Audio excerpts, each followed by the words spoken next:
Baiklah, bismillahirrahmanirrahim. Assalamualaikum warahmatullahi wabarakatuh. Di sini saya akan mempresentasikan hasil makalah saya, yaitu pelanggaran etika dan sanksinya bidang teknologi informasi. Puji syukur kami panjatkan kehadirat Allah Subhanahu wa taala yang atas rahmatnya dan karunia-Nya kami dapat menyelesaikan makalah ini tepat pada waktunya. Adapun maksud dan tujuan dari disusunnya makalah ini yaitu untuk menyelesaikan tugas dari mata kuliah Sosioinformatika. Di sini penulis menulis judul makalah tentang pelanggaran etika dan sanksinya di bidang teknologi informasi. Nah, pada kesempatan ini penulis mengucapkan terima kasih yang sebesar-besarnya kepada dosen mata kuliah Sosioinformatika yang telah memberikan tugas kepada penulis, sehingga penulis juga ingin mengucapkan terima kasih kepada pihak-pihak yang turut membantu dalam pembuatan makalah ini. Langsung saja, yang pertama itu pendahuluan, latar belakang. Etika profesi sangatlah dibutuhkan dalam berbagai bidang, khususnya bidang teknologi informasi.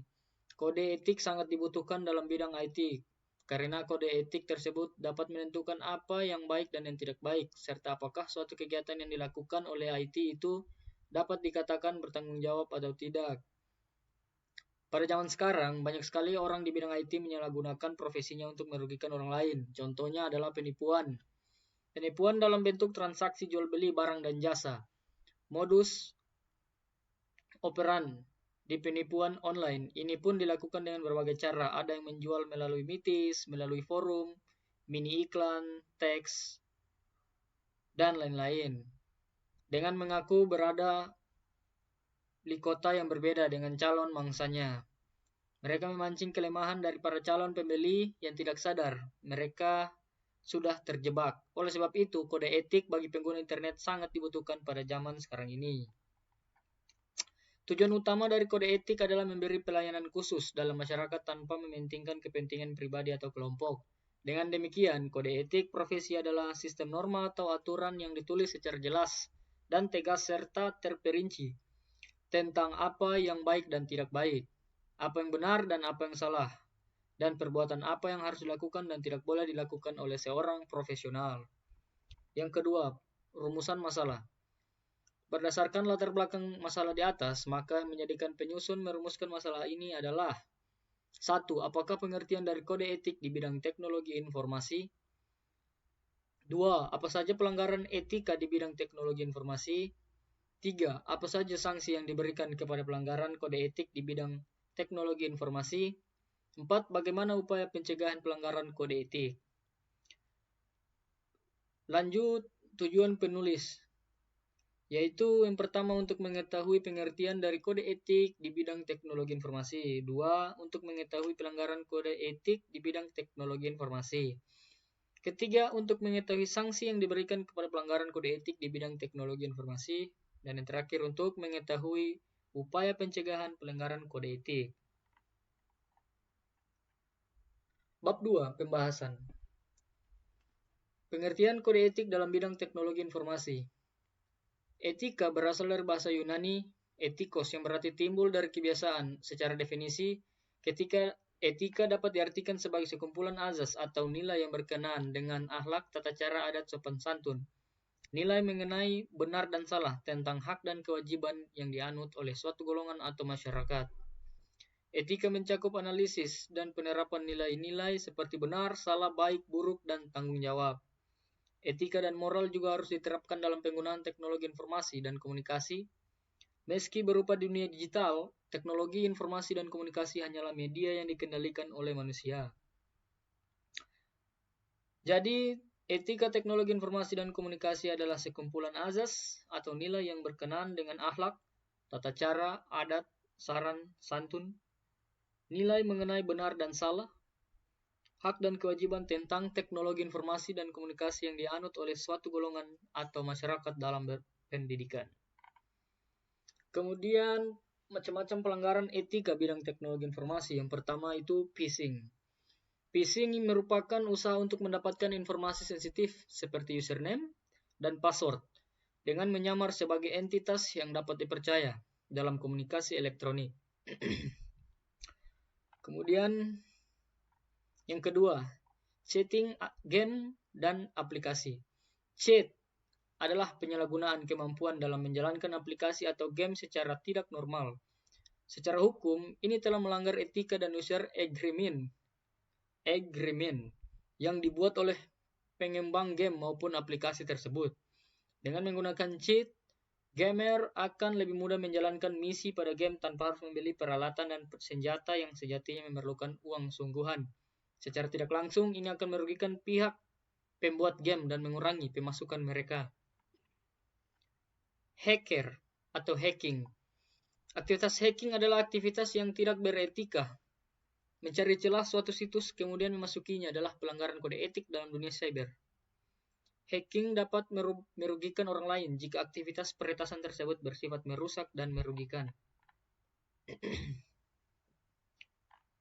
Kemudian cracking. Software cracking, dikenal sebagai breaking pada tahun 1980-an, adalah modifikasi perangkat lunak untuk menghilangkan atau menonaktifkan fitur yang dianggap tidak diinginkan oleh orang yang memecah perangkat lunak. Terutama fitur perlindungan salinan, termasuk perlindungan terhadap manipulasi perangkat lunak, serial number, key hardware, cek tanggal dan cek disk, atau gangguan perangkat lunak seperti layar, acak, dan adware. Kemudian yang kelima ada identify theft. Identify theft atau pencurian identitas adalah penggunaan identitas orang lain yang disengaja. Biasanya sebagai metode untuk mendapatkan keuntungan finansial atau mendapatkan pujian dan keuntungan lainnya atas nama orang lain, dan mungkin merugikan atau kehilangan orang lain. Kemudian pembajakan akun. Beberapa hari belakangan ramai terjadi pembajakan akun yang menyebabkan pemilik akun kehilangan akses terhadap sosial media mereka. Pembajakan akun dapat terjadi ketika pengguna menggunakan password yang lemah serta tidak menggunakan verifikasi 2 langkah, seperti yang direkomendasikan situs-situs besar layaknya Google dan Facebook. Akun yang dibajak dapat disalahgunakan oleh pihak lain, misalnya mempromosikan konten yang tidak diinginkan secara terus-menerus. Kemudian ada sanksi yang diberikan terhadap pelanggar kode etik. Yang pertama, phishing. Pasal penjerat pelaku phishing diatur dalam pasal 378 KUHP dan pasal 51 UU ITE. Dalam pasal tersebut disebutkan jika ada seseorang dengan sengaja melanggar hukum dengan cara seperti memanipulasi, melakukan perubahan, pengurangan atau yang lainnya, maka bisa dikenakan hukuman maksimal 12 tahun penjara atau denda maksimal 12 miliar.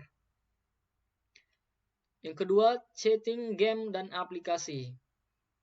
2 aturan yang akan digunakan dalam kasus ini ialah 1. Kitab Undang-Undang Hukum Pidana KUHP, yakni bab XX5 tentang perbuatan curang khususnya pasal 378 KUHP dan bab XX2 tentang pencurian khususnya pasal 362 KUHP dan Undang-Undang Nomor 11 Tahun 2008 tentang Informasi dan Transaksi Elektronik UU ITE beserta perubahannya. Perbuatan curang.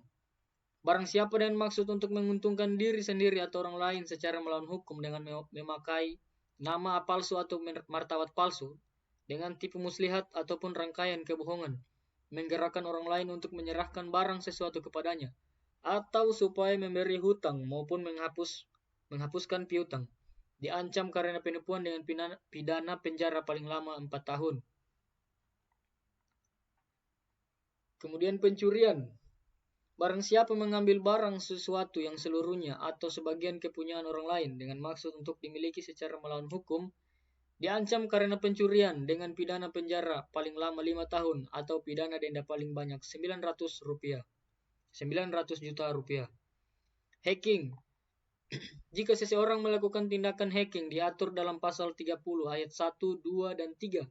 Kemudian atas pelanggaran tersebut, pasal 30 UU ITE tersebut diancam dengan pidana dalam pasal 46 ayat 1, 2, dan 3 UU ITE dengan hukuman paling berat penjara 8 tahun dengan 800 juta rupiah. Kemudian cracking. Apabila didasarkan pada UU ITE dan perubahannya, tindakan cracking dapat dikatakan termaksud perbuatan dalam pasal 30 ayat 3 UU ITE yang berbunyi, setiap orang dengan sengaja dan tanpa hak atau melawan hukum mengakses komputer dan atau sistem elektronik dengan cara apapun, dengan melanggar, menerobos, melampaui, atau menjebol sistem pengamanan. Atas perbuatannya, Cracker dapat dijerat pidana penjara paling lama 8 tahun dan atau denda paling banyak 800 juta rupiah. Selanjutnya yang kelima, Identified Theft.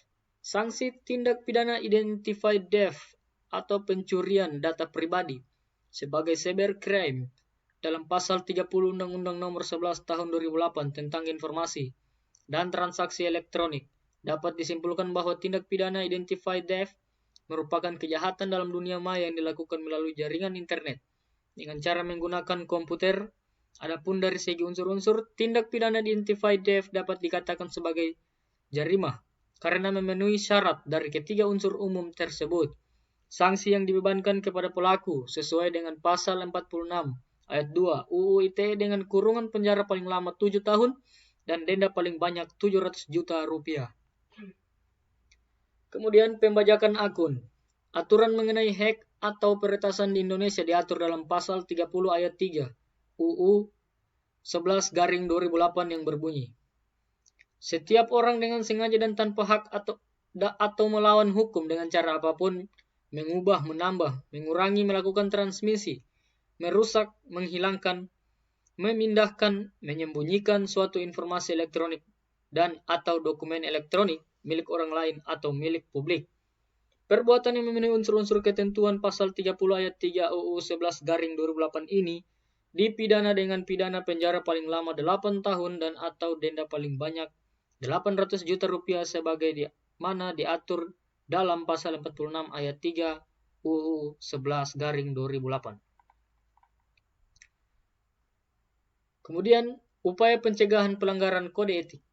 Kasus-kasus pelanggaran kode etik akan ditindaklanjuti dan dinilai oleh Dewan Kehormatan atau komisi yang terbentuk khusus untuk itu, karena tujuannya adalah mencegah terjadinya perilaku yang tidak etis.